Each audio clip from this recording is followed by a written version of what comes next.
여러분의 아들 혹은 남동생이 다음 주에 결혼식을 앞두고 있다고 한번 상상해 보세요. 멀지 않은 일이기도 하죠.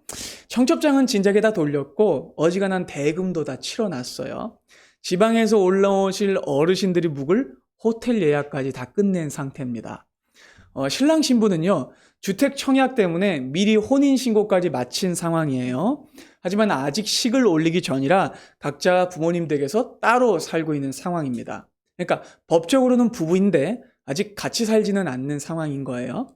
근데 결혼식이 며칠 안 남은 어느 날 갑작스럽게 여러분들에게 전화가 오는 거예요. 근데 수화기 너머로 덜덜 떨리는 목소리가 들려와요. 영희가 쓰러져서 응급실에 왔는데 의사 선생님이 임신 3개월이래. 근데 나는 영희랑 잠자리를 가진 적이 없어.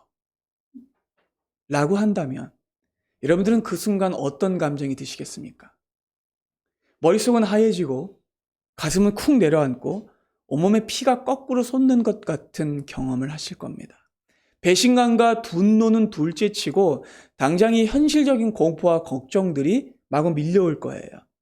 이미 혼인신고까지 했는데 이걸 어떻게 하지? 하객들은, 결혼식장은, 우리 집안 체면은 온갖 생각이 들면서 감당할 수 없는 충격을 받으실 겁니다. 꽤나 충격적인 비유로 오늘 설교를 시작했는데요. 사실 이게 마태복음이 성탄 이야기를 시작하면서 가장 먼저 소개하는 장면이에요. 자, 본문의 저자인 마태는요, 결혼을 앞둔 한 신랑이 수습 불가능한 충격을 받는 것으로 성탄 이야기를 시작해요. 우리는 성탄절을 너무나 예쁘고 따뜻하고 평화롭고 뿌띠샤방한 이미지로 소비하는 경향이 있어요. 고요한 밤에 하늘에서 천사가 나타나고 긴 수염을 기른 인자한 표정의 동방박사가 아기 예수님께 경배하고 캐롤이 막 울려 퍼지면서 하늘에는 별이 밝게 빛나는 그런 이미지를 성탄 이미지로 우리는 갖고 있어요. 근데 성경은요, 한 남자의 세계가 무너지고 그 무너진 자리로 하나님의 구원이 침투해서 들어오는 이야기로 성탄을 시작해요. 그리고 이 장면을 통해 사실 복음의 의미가 벌써부터 드러납니다. 여러분, 복음은요, 좋은 사람들이 좋은 선택을 해서 좋은 결말을 만드는 잘 짜여진 동화 같은 이야기가 아닙니다.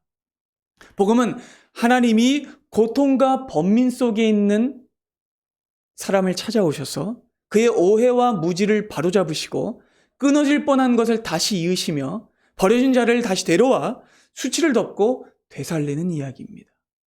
오늘도 본문을 통해서 우리가 세 가지를 좀 살펴볼 건데, 첫 번째는 요셉의 고뇌와 선택이 가지는 의미예요. 두 번째는 하나님이 천사를 통해서 하신 말씀의 의미입니다. 세 번째는 이 이야기가 궁극적으로 전달하는 메시지예요. 자, 첫 번째로 요셉이 고뇌합니다. 그 의미를 살펴볼게요. 자, 본문 18절은 이렇게 시작합니다. 함께 볼까요? 예수 그리스도의 나심은 이러합니다. 그의 어머니 마리아가 요셉과 약혼하고 동거하기 전에 성령으로 잉태된 것이 나타났다라고 말해요. 여러분, 이 구절을 보고 어떤 생각이 드세요?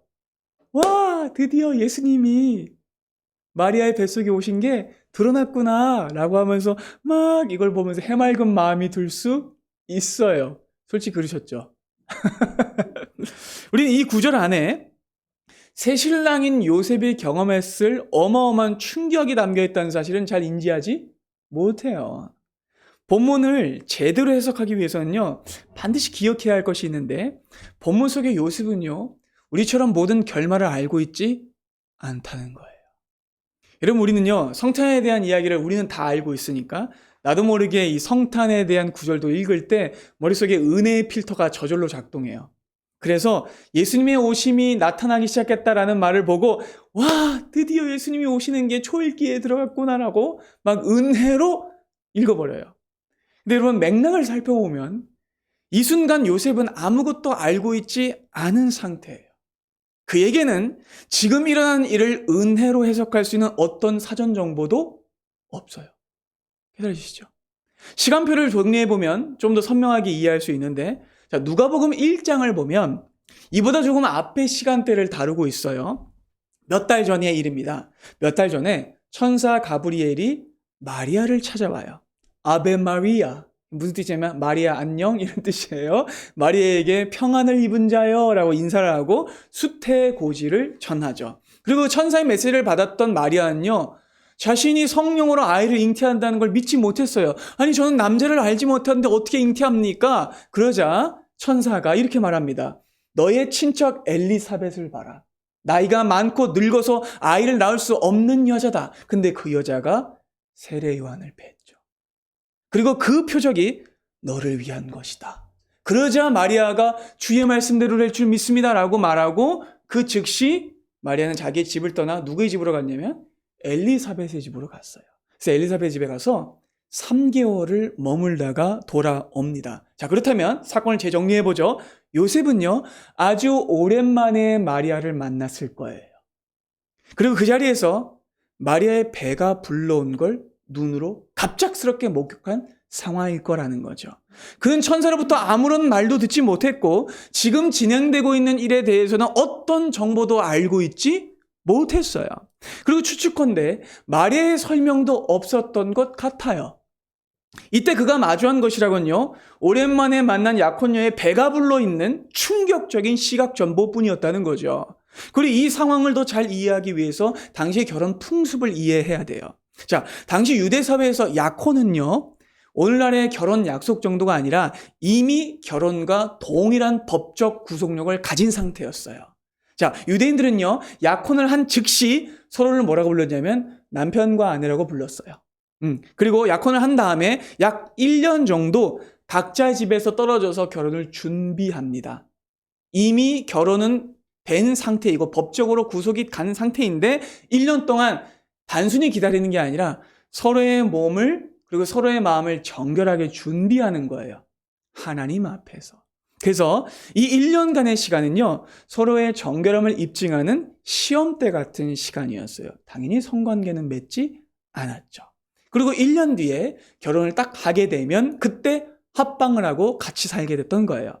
그런데 이 정결의 시간에 신부의 임신이 드러났던 거예요. 신랑과 함께하지 않았는데. 그럼 여러분 이때 요셉은 무슨 생각을 할 수밖에 없어요? 3개월 동안 떠나 있는 동안 웬 놈이랑 어떤 일이 있었구나. 그러니까 자기의 약혼녀가 외간 남자와 부정을 저지른 걸로 밖에 볼 수 없는 거예요. 어쩌면 충격받은 요셉을 위해 마리아가 자초지종을 설명했을 수도 있어요. 어느 날 밤 천사가 찾아왔고 성령으로 아이를 잉태할 것이라고 말했고 그 아이는 영원한 왕이자 하나님의 아들이라고 자기에게 말했다고요. 근데 여러분들이 요셉이라면 이 말을 믿을 수 있겠습니까? 전혀 믿을 수 없죠.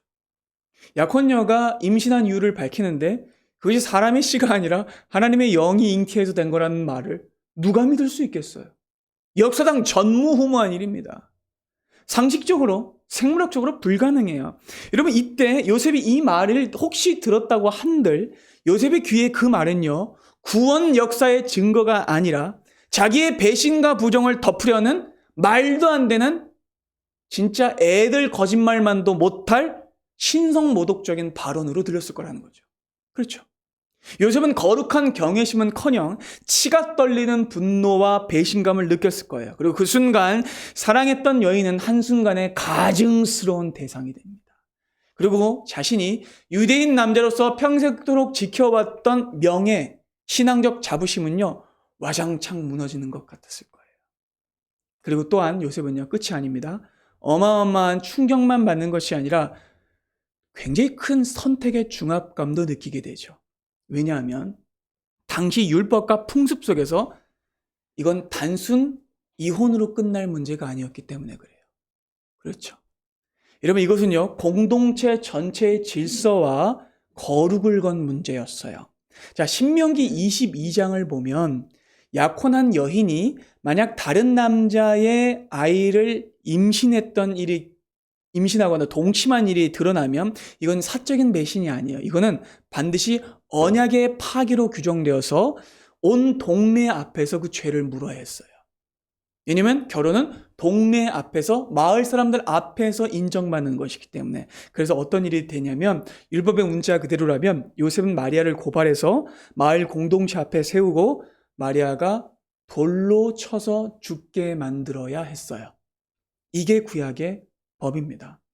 그리고 이게 당시 사람들이 말하는 거룩을 지키는 길이었어요. 그러니까 요셉은요, 배신감과 분노만이 아니라 앞으로 자기가 선택해야 할 일 때문에 더 고통스러웠을 거라는 거죠. 자, 그렇게 요셉은요, 배신감과 두려움, 애정과 율법, 자비와 정의가 충돌하는 지점에서 엄청난 고통을 받고 있는 거예요. 그러니까 서두에 제가 말씀드렸던 그것과는 비교할 수 없을 만큼의 고통인 거예요. 그는 얼마나 고민을 했을까요? 자, 그런데 19절은요, 놀라운 평가를 내립니다. 자, 함께 볼까요? 읽어볼까요? 시작. 그런 사람이라 그를 드러내지 아니하고 가만히 끊고자 하여. 자, 집으로 돌아간 요셉은요, 불타는 감정을 홀로 삭히며 마침내 하나의 결정을 내립니다. 그리고 그건요, 마리아를 가만히 끊는 것이었어요. 근데 여러분, 당시 약혼 관계를 끊으려면 이혼의 절차가 필요하다고 제가 말씀드렸죠? 공식적인 이혼 정책을 밟아야 되는데, 그럼 가만히 끊고자 했다는 말은 무슨 말이냐? 마을 전체에 알리는 게 아니라 최소한의 한두 사람에게만 공증을 받아서 마을의 법관 역할을 하는 장로나 이런 사람들에게 공증을 받아서 조용히 이혼 절차를 이행하려고 했다는 거예요. 그러니까 요셉은요, 최대한 소문을 내지 않고 가능한 한 조용히 마리아의 관계를 정리하려고 한 거예요. 왜요? 마리아가 죽게 만들고 싶지는 않았기 때문입니다.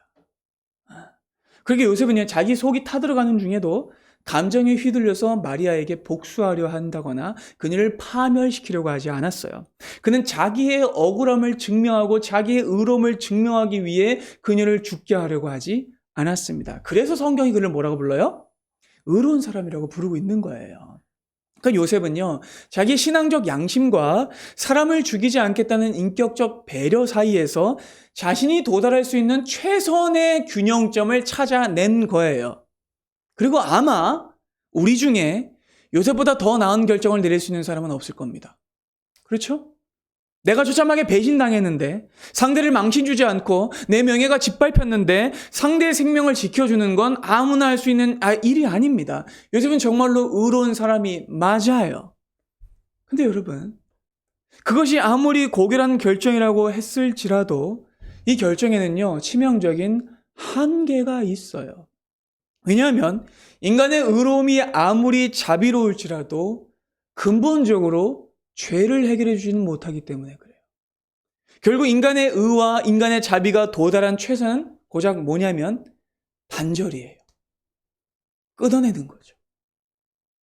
물론 문제가 생겼을 때 관계를 끊고 오염을 차단하고 나를 지키기 위해서 거리를 두는 것 옳은 일입니다.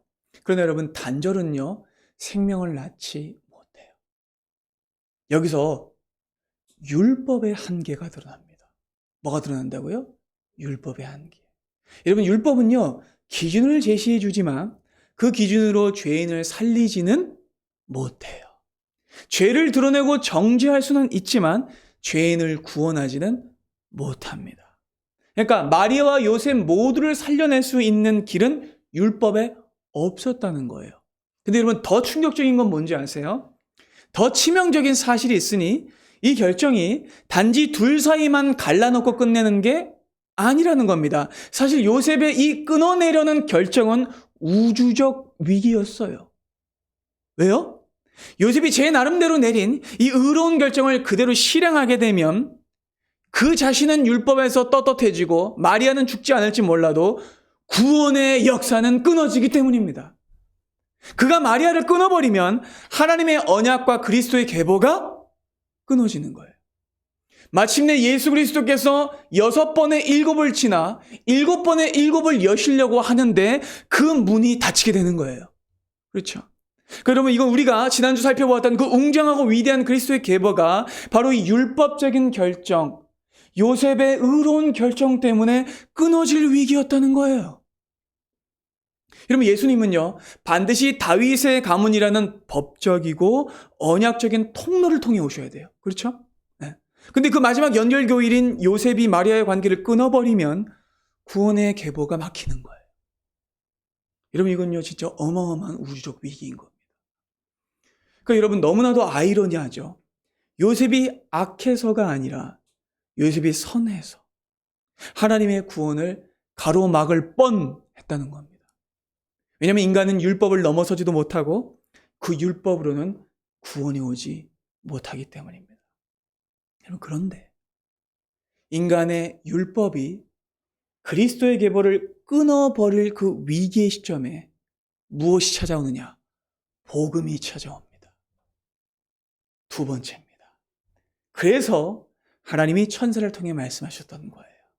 여러분, 요셉은요, 율법을 따라 그리고 자신의 의로운 이성으로 가장 합리적인 도덕적 결정으로 이 문제를 매듭지어 보려고 했어요. 근데 그날 밤 율법을 넘어서는, 사람의 의를 넘어서는 하나님의 복음과 하나님의 의가 개입합니다. 20절을 보시죠. 이 일을 생각할 때에 주의 사자가 현몽합니다. 다윗의 자손 요셉아, 네 아내 마리아 데려오기를 무서워하지 말라. 그에게 잉태된 자는 성령으로 된 것이라. 여기서 우리는 하나님이 일하시는 아주 독특한 타이밍을 주목해 봐야 하는데요.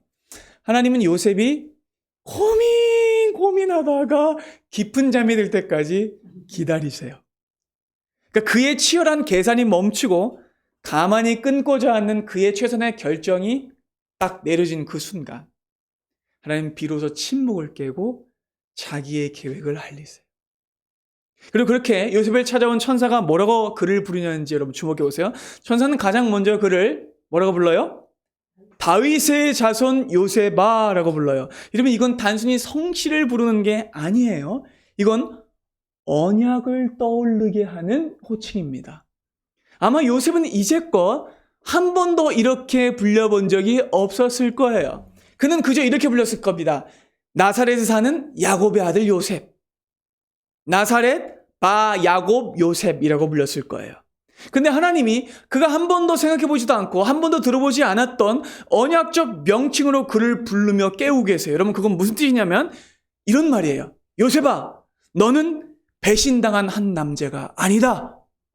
너는 하나님께서 아브라함과 다윗에게 주신 그 구원의 언약을 완성할 거룩한 통로다. 네가 지금 끊어내려고 하는 그 여인 속에 온 인류가 수천 년 동안, 수만 년 동안 기다려온 구원의 씨앗이 담겨 있다 라는 말인 거예요. 그러면 천사는요, 요셉의 인간적인 의를 엎어버리고 그의 마음을 꿰뚫는 명령을 줍니다. 너의 아내 마리아를 끊어버리지 말고 데려와라 라는 거예요. 그렇게 하나님은요, 자기의 수치와 자기의 평판과 자기의 명분을 지키려던 요셉의 시선을 옮겨서 무엇으로 시선을 가게 하시냐면 하나님의 구원 역사로 가게 하시는 거예요. 그리고는 요셉에게 하나님의 의를 주세요. 여러분, 하나님의 의는 어떤 의입니까? 요셉처럼 끊어버리는 의가 아니에요. 단절하는 의가 아니에요. 하나님의 의는 죄인을 살리기 위해 죄인의 자리로 걸어 들어오는 의입니다.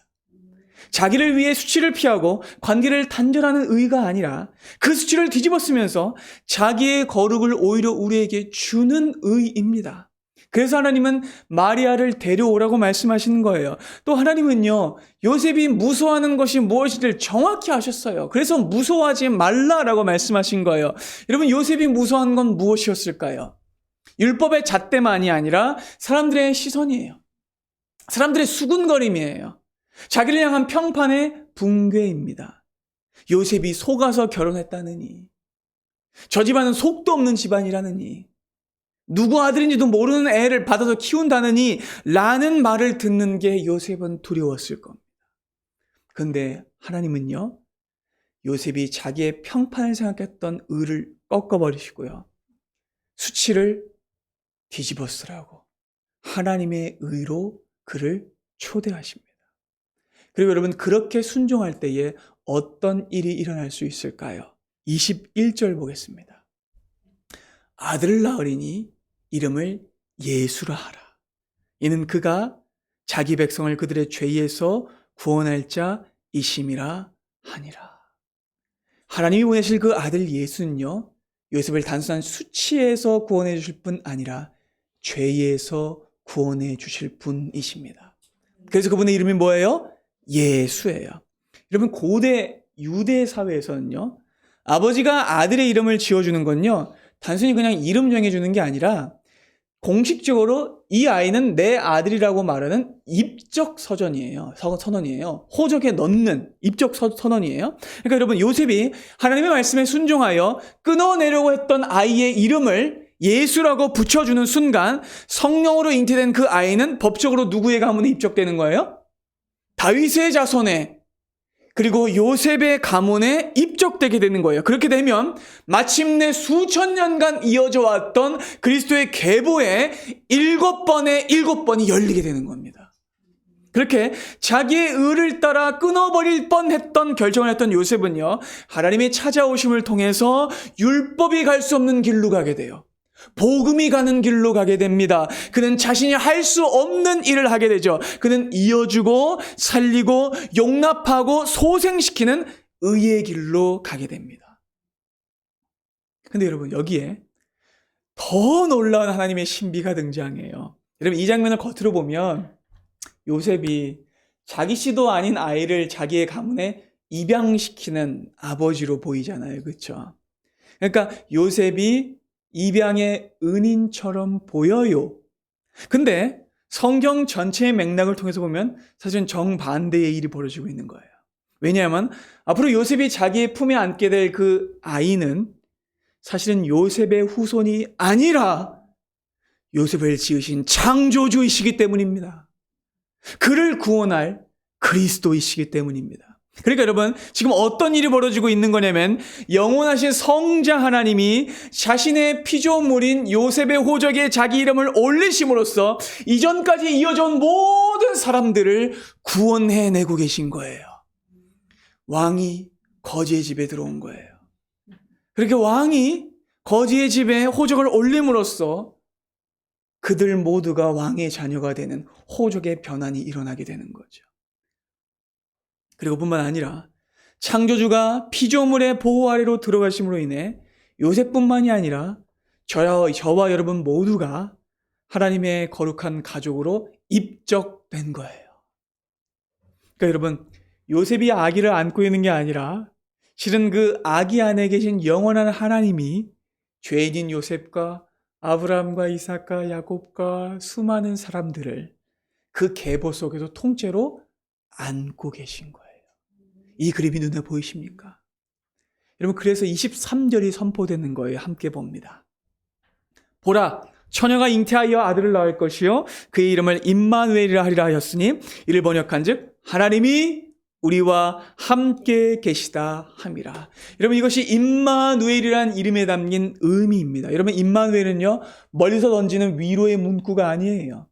임마누엘은 하나님이 우리의 수치 안으로 찾아 들어와 끊어질 뻔한 우리를 다시 이으시고 하나님의 의로, 하나님의 의로움으로 우리를 구원하신 하나님의 구원 행위입니다.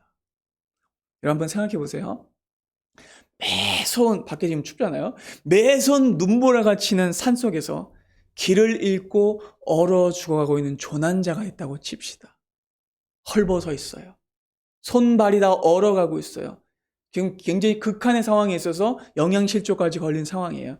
여러분, 지금 당장 이 사람에게 필요한 건 뭘까요? 응원단장일까요? 먹방 컨텐츠일까요? 안부전화일까요? 아니면 멀리 하늘에서 헬기를 타고 막 와가지고 확성기로 힘을 내! 앞으로 50km만 더 가면 돼! 하는 말일까요? 아니, 여러분, 그건 구조가 아닙니다. 진정한 구조는 구조대원이 매선 눈보라를 뚫고 바다와 산을 지나 수많은 악조건을 거쳐 조난자가 떨고 있는 죽음의 자리로 친히 찾아 들어와 그의 얼어붙은 옷을 벗기고 따뜻한 새로운 옷을 입히고 따뜻한 음료와 음식을 먹이고 응급처치를 한 뒤에 목숨을 걸고 그를 등에 업고 나오는 게 구조입니다. 하나님은 우리에게 멀리서 정답만 던지는 분이 아니에요. 하나님 우리에게 율법의 규범만 주는 분이 아닙니다. 하나님은 우리가 깨끗해지지 않았기 때문에 나와 함께 할 수 없어라고 말씀하시는 분이 아니에요. 하나님은요, 우리가 깨끗하지 않았기 때문에 우리를 깨끗하게 하기 위해 우리 안에 들어오신 분이십니다.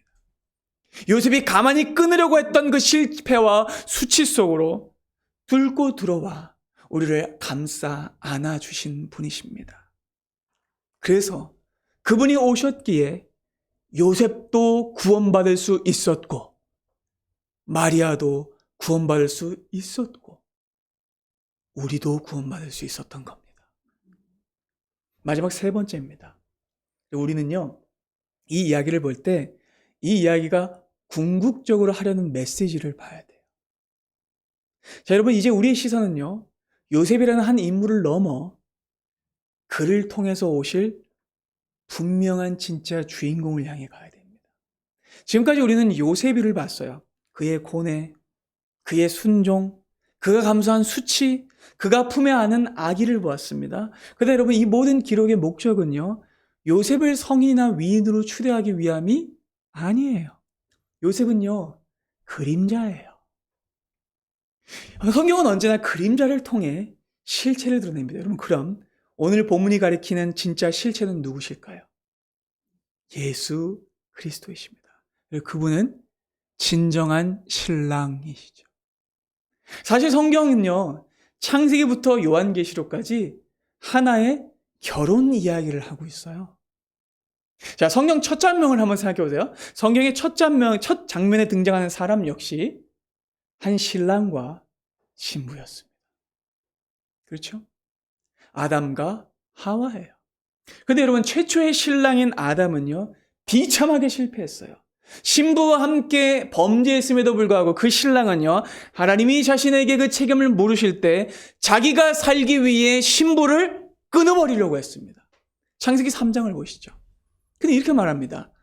하나님이 주셔서 저와 함께 하신 그 여자, 그가 그 나무 열매를 내게 주었기 때문에 내가 먹었습니다. 여러분, 여기 안에는 크게 두 가지가 들어와 있죠. 그는요, 신부를 향한 책임 전가가 있고 하나님을 향한 원망이 담겨 있습니다. 그는 신랑임에도 신부를 감싸고 보호해 주기는커녕 모든 죄를 신부에게 전가하고 끊어버리려고 했어요. 심지어는 하나님께 그 원망을 돌렸죠. 그렇게 죄를 면하려고 했습니다. 근데 여러분, 오늘 신약의 첫 페이지가 열리자마자 또 한 사람의 신랑과 신부가 등장합니다. 그리고 이번에도 신부는요, 부정한 것처럼 보여요. 그렇죠? 자, 이제 신랑은 결단을 내려야 됩니다.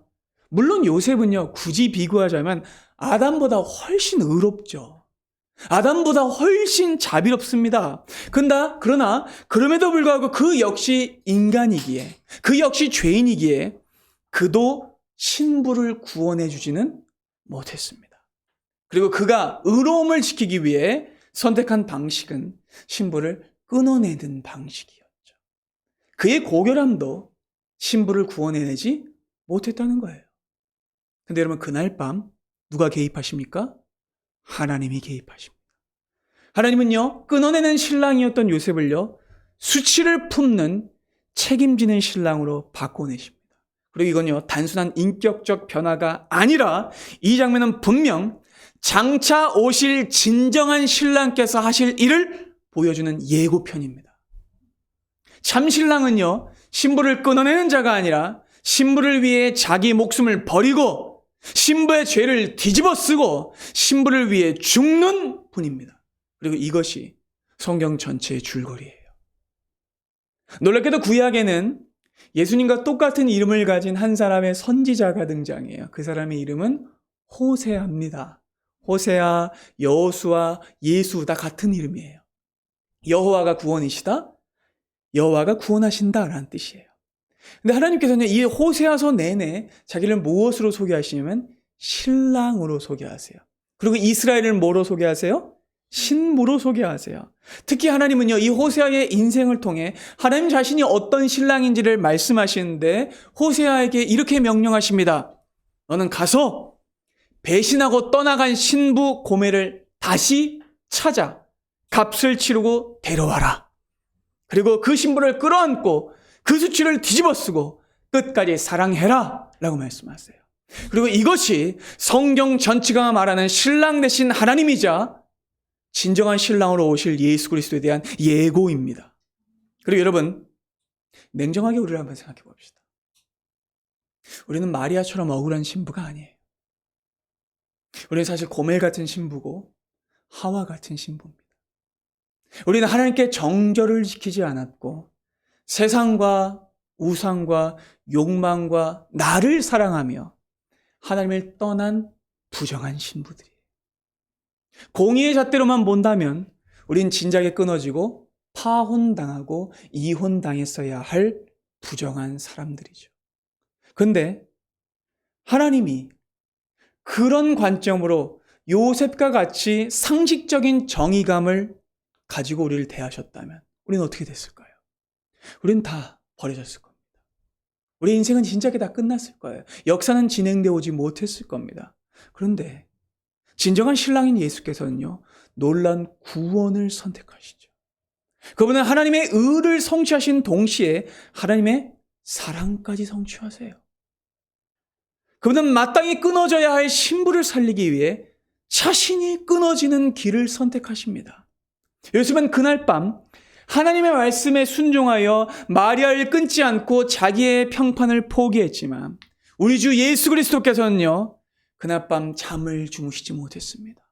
그리고 여러분과 저를 끊어내지 않기 위해 자기 생명을 끊어버리셨죠. 요셉은 고작 동네 사람들의 수군거림만 감수해야 했지만 예수께서는 모든 사람들의 조롱과 우주적 수치와 하나님의 진노를 뒤집어 쓰셨습니다. 요셉이 그날 밤 겪었던 고뇌는 겟세마네 동산에서 땀방울이 핏방울이 될 때까지 고뇌하셨던 진정한 신랑의 고뇌와 비교하면 아무것도 아니었습니다. 예수께서 십자가 위에서 외친 절규도 같은 의미죠. 어찌하여 나를 버리십니까? 라는 그 외침은요, 부정한 신부를 살리기 위한 거룩한 신랑의 절규였습니다. 그것은 십자가 위에서 정결한 분이 끊어지는 소리였고 그분이 공개적으로 끊어지셨기 때문에 우리는 다시 하나님의 신부로 설 수 있게 되었습니다. 그리고 성경은요, 이 이야기를 하고 있는 거예요. 또 한 가지 놀라운 사실이 있는데 성경의 마지막 책인 요한계시록이 어떻게 끝난 줄 아세요? 잔치로 끝나는데 어떤 잔치입니까? 어린 양의 혼인잔치로 끝납니다. 깨달아 주세요. 성경은요, 시작과 끝이 같습니다. 하나님은요, 자기 신부를 위해 온 세상을 창조하셨고요, 진정한 종말의 구원은 무엇이냐면 혼인잔치의 완성입니다. 성경은 처음부터 끝까지 부정한 신부를 기어이 찾아내 거룩한 신부로 회복시켜 가시는 한 신랑의 끈질긴 사랑 이야기를 하고 있는 거예요. 사랑하는 여러분, 오늘의 말씀이 기록된 이유도 요셉의 도덕성을 칭찬하기 위함이 아닙니다. 아니, 오히려 이 말씀은요, 우리의 점잖은 의, 여러분의 종교적인 방식이 때로는 하나님의 복음을 가로막을 수 있음을 경고해요. 점잖게 판단하고 조용히 처리하고 관계를 끌어버리는 것으로는요, 구원이 올 수 없어요. 생명은 거기서 태어나지 않습니다. 혹시 여러분들의 삶의 자리에서 내 평판과 내 입장을 지키기 위해 조용히 끊어버리고는 하나님의 뜻이라고 말한 적은 있지 않습니까? 여러분의 결정이 복음의 길을 막고 진정한 신랑 되신 그리스도를 거스르는 것이었다면 그건요, 여러분의 의입니다. 그 의는요, 아무것도 살리지 못하고요, 여러분 자신조차 자유하게 하지 못합니다. 그러나 여러분들이 그리스도를 따라 주님을 위해 복음의 방식을 고뇌하고 주님의 뜻을 따라 품는다면 모두가 살게 될 겁니다. 여러분, 성탄은요, 단지 감동적인 이야기가 아니라 우리의 삶에 새로운 원리를 주어주는 이야기예요. 그리스도께서 우리를 위하여 끊어주셨기에 우린 더 이상 끊어냄으로 자기를 지키지 않습니다. 그분이 우리를 품으셨기에 우리도 성령 안에서 품음으로써 이웃을 살리는 사람이 되어갑니다. 그리고 이것이 임마누엘임을 기억하십시오. 새로운 한 주가 시작됩니다. 진정한 신랑 되신 우리 주 예수 그리스도를 바라보며 단절이 아닌 품는 길로, 복음의 길로 걸어가는 은혜가 우리 모두에게 있기를 바랍니다. 기도하겠습니다.